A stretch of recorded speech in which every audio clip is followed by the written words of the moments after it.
अच्छा एक अच्छी खबर, शादियों का सीजन और शुरुआत हुई आयमा बेग की शादी से। उनकी जब फैंस ने पिक्चर्स देखी, उन्होंने जब बताया सबको फैंस को, तो सबको बड़ी खुशी हुई। लेकिन शुरू में बात ये था कि अच्छा कनाडा में शादी हुई, कनेडियन लड़का कौन, ये वो क्या।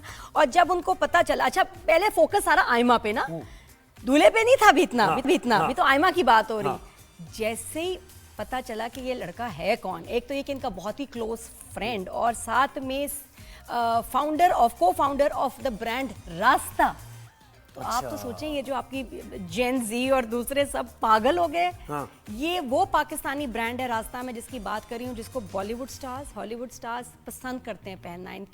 इनकी फंकी जैकेट्स, कपड़े, अरे ये अनिल कपूर वगैरह सारे, कौन नहीं पहनता इनका ब्रांड। और है कहाँ पे इनका आउटलेट? पाकिस्तान में, पाकिस्तानी बेस्ड है या कहाँ है? अच्छा मजे की बात है, 2 चीजें मैंने भी मंगवाई थी, एलिजे ने मंगवाई थी। तो मैंने ये देखा कि जिस पे हम लोग ऑर्डर कर रहे थे कोई यूएस का नंबर आ रहा था। अच्छा, अब यूएस बेस्ड है, वहां से कर रहे हैं ऑपरेट, लेकिन he is in Pakistan only, Lahore से ही है।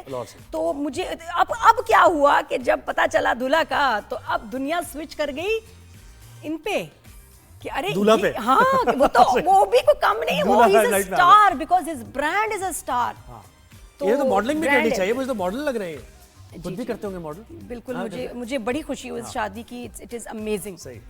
अच्छा वैसे मुझे और ये ज़ैन अहमद, सॉरी मैं एक बार ये स्लो इसलिए हो गई थी, मैं नाम में कंफर्म करी थी, दूल्हा यार गलत नाम ले लूंगी तो बुरी बात है। ज़ैन अहमद, को फाउंडर ऑफ द ब्रांड रास्ता, लव्ड बाय एवरीवन। तो इट इज अमेजिंग। ज़ैन के साथ शादी है, तो ये कोई एक सेलिब्रिटी की शादी नहीं है, ये 2 सेलिब्रिटीज की शादी है जो कि बेस्ट फ्रेंड्स रह चुके हैं। आई थिंक कि जब फ्रेंड्स में शादी होती है ना, तो एक बड़ा अलग सा कंफर्ट होता है। पहले ही आप एक दूसरे बैठे, और देखिए ये खूबसूरत और बड़ी सादगी के साथ, ये भी मुझे बड़ा अच्छा लगता है जो सेलिब्रिटीज सादगी के साथ इन इवेंट्स को करते हैं। ये बड़ी जबरदस्त बात है, क्योंकि देखिए हालांकि उनके पास पैसा और ये चीजें होती हैं कि बड़ा हाई फाई इवेंट हो, बड़ा लेविश किस्म का, लेकिन इससे तासुर जरा खराब जाता है। तो जो सादगी से होता है इवेंट, ये बड़ा मुझे बहुत भी चाहिए। मुझे तो वही, तुम वलीद की गेस्ट लिस्ट देख लो, 1000 बंदा तो उसका वेट कर रहा है, आप ही बड़ी महंगाई होगी, महंगाई होगी, तुम अपनी गेस्ट लिस्ट को कंट्रोल करो। लेकिन अब ये थोड़ा सा फैशनेबल भी हो गया बहुत जगह कि कम लोग होने चाहिए। अब फैमिली का फेयर है, आप इसको बुलाएंगे तो उसको भी बुलाना है, उसको भी बुलाना है तो उसको भी बुलाना है, करते करते आप इतने हजारों लोगों का फिर 10 लोग नाराज भी हो जाते हैं। हाँ, नाराज तो फिर भी होना है, खाने की बुराई भी होनी है। 500 लोगों को बुला लिया, 100 लोग फिर भी नाराज हो। और यही पैसे कपल के काम आ जाए तो कितनी अच्छी बात है। खैर इनकी बात करें तो ये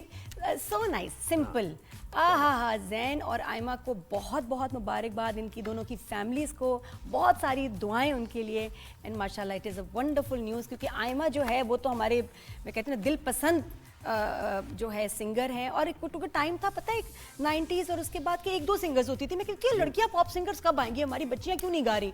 और इन्होंने एक नया ट्रेंड लेके आई, इनको देख के और बहुत बच्चियों ने गाना शुरू किया। तो Aima is a trend setter and amazing voice. एक और अच्छी बात है कि शादियां हो रही हैं, ज्यादा तादाद में सेलिब्रिटीज की शादियां हो रही हैं, और वो मतलब कामयाब भी होती जा रही है माशाल्लाह। बिल्कुल, और खुशी होती है हमेशा। तो इट इज वंडरफुल, और मुझे वो अच्छा लग रहा है लाइक आई सेड कि दे आर फ्रेंड्स।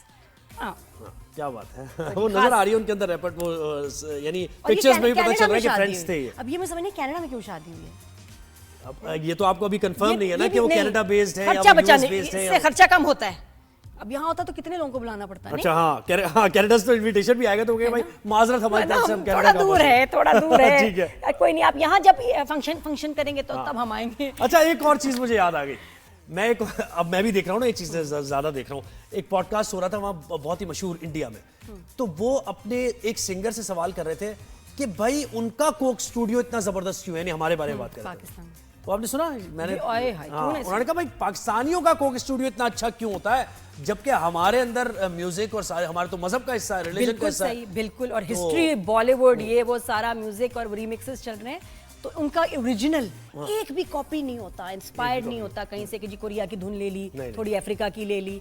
तो क्या जवाब था फिर से? बस उन्होंने ये कहा सिंगर ने कि देखें, क्योंकि उनके पास एक ही वो 2-3 चीजें हैं जिसको वो सेलिब्रेट करते हैं, तो उस पर फोकस ज्यादा होता है। हम इंडिया में बहुत सारी चीजें कर रहे हैं, तो इसलिए वो हमारा इतना बड़ा है, कोक स्टूडियो को इतनी वैल्यू नहीं, आसान लफ्जों में in other words she was trying to say नहीं, आसान लफ्जों में वो ये कहना चाह रहे थे आई बाय शाइन। हाँ बस इसका ये ट्रांसलेशन अगर इसके आप करेंगे, गूगल नहीं बताएगा, मैं आपको बता रही हूँ कि वो इसलिए कहना चाह रहे थे क्योंकि मानना नहीं चाह रहे थे, क्योंकि हमारे यहाँ ओरिजिनल म्यूजिक है, हमारे यहाँ जो है सिंगर्स हैं दिल से गाते हैं, और हमने बहुत तरक्की भी कर ली है भाई, कब मानोगे तुम?